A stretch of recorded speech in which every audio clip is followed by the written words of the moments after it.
Hi and welcome to my latest video about all things football in general and Burnley FC in particular.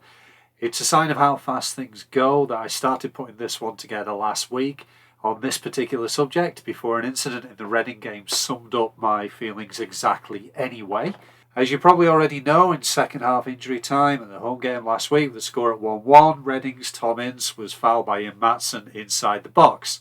Despite the replay showing this was a clear penalty, the referee didn't give it. And a minute or so later, Burnley went down the other end and scored the winner. So a 2-1 loss for the Clarets turns into a 2-1 win, which is brilliant.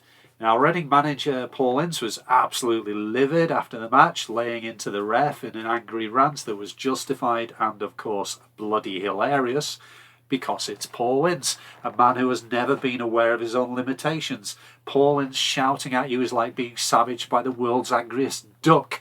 He's got the ego the size of a planet and dresses like a small child has found a Michelin Man costume. In the aftermath of the game, there was a whole bunch of, well, that was one, but the ref missed one on Burnley in the first half on Taylor Harwood-Bellis, and that's not how it works, folks. The ref does not keep a tally of calls that he's missed and tries to keep everything even. The worst you can say, he was equally bad for both sides, but to be brutally honest, he isn't the worst referee I've seen. But what this does do is raise the VAR debate all over again. Now, as Clarets, we are fans of only a small number of clubs who have seen VAR in action and had it taken away thanks to relegation from the Premier League. And you know what? I'm happier without it.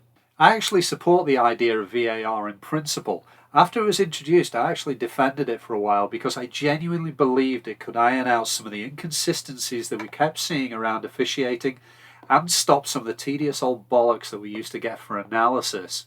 But you know what? I'm happier without it. To the point that I feel like I should start an organisation called VAR Anonymous. I'm Mike and I'm a recovering VAR supporter. It's been 15 games since I tweeted out that VAR should be used to overturn a decision. People were arguing about VAR even before it was introduced, but I thought that when it came into the game, that was that. What I didn't reckon on was that the implementation of VAR was going to be done by someone who really hates the idea of VAR and was determined to make it fail. Everything about the way VAR operates seems to me to be designed to make it as useless and annoying as possible. Every other sport with video replay treats the on and off-pitch officials as members of a team. Okay, the on-pitch official is the most visible cog in the wheel and often communicates and has a conversation with the video referee. They work together. Football decided to ignore all that. So we have the situation where VAR is adversarial, except when it doesn't want to be. For instance, VAR on offsides is used to overrule the officials directly. But for a foul or a handball, it isn't. The guy in front of the screen is all-knowing and all-powerful, except when he isn't. No wonder people are confused. VAR also throws the problems with the laws of the game into sharp relief. I know that we have the lines for offside, and offside is binary. You can't be slightly offside in the same way that you can't be slightly pregnant. But now we have to find out which bit of the player is offside. An arm, a toe, a knee. Rather than rewrite the rulebook very slightly to clarify these things, the powers that be are happy to let VAR take the flak for ruining the flow of the game while someone draws lines on a monitor. In last week's video, I talked about football being a bit like professional wrestling, where the argument and the shouting and the discussion is all about hyping things up. And it feels like VAR decisions just kind of exactly like that. If you get to argue about VAR decisions, it's more hype about the game. And then just about every other rule of the game is subjective. Handball, foul, it's a subjective decision. If it wasn't, then we wouldn't have the case where a handball is a clear penalty one week and is accidental and not a penalty the next. I always keep coming back to the Ashley Barnes handball last season against Spurs. There have been numerous occasions where similar offences were not given, but we Clarets were told to suck it up because it's the letter of the law. And I agree, it was a penalty according to the letter of the law.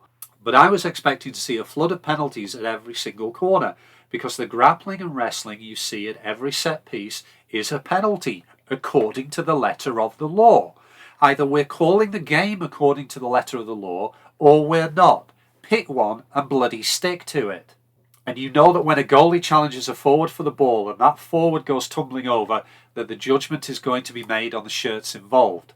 If the goalie is Nick Pope and the forward is Bernardo Silva, the referee is going to assume that the Man City player got fouled.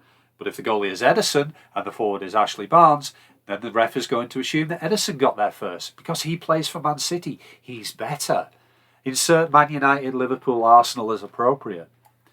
VAR makes a rod for its own back with this stuff. It's trying to apply a black and white judgment to a subjective decision that is not catered for in the rules of the game. And I don't blame refs here because their job is difficult enough as it is. In fact, studies show that refs get the decisions right around 95% or more of the time, which is much higher than the players or manager. But they never ever get the chance to fire back. I would love it if a manager ranted about the ref getting a single decision wrong, and that ref went onto the telly and said, well, he played 3 in midfield and got overrun for 60 minutes without changing it, so who's the idiot here? Paul Ince can complain about the ref not having balls after Saturday's match. The ref should be able to say, well, at least I can teach my players how to take a throw-in. It's a fairly easy thing to fix. Make it so that the on-field officials have the final say, but can refer to the eye in the sky if they're not sure. You know, like happens in rugby. Or the manager can ask for a review, like in cricket. 1 per game, with your captain getting a yellow card if the challenge is incorrect. It's fairly simple to do, and it would solve a lot of problems.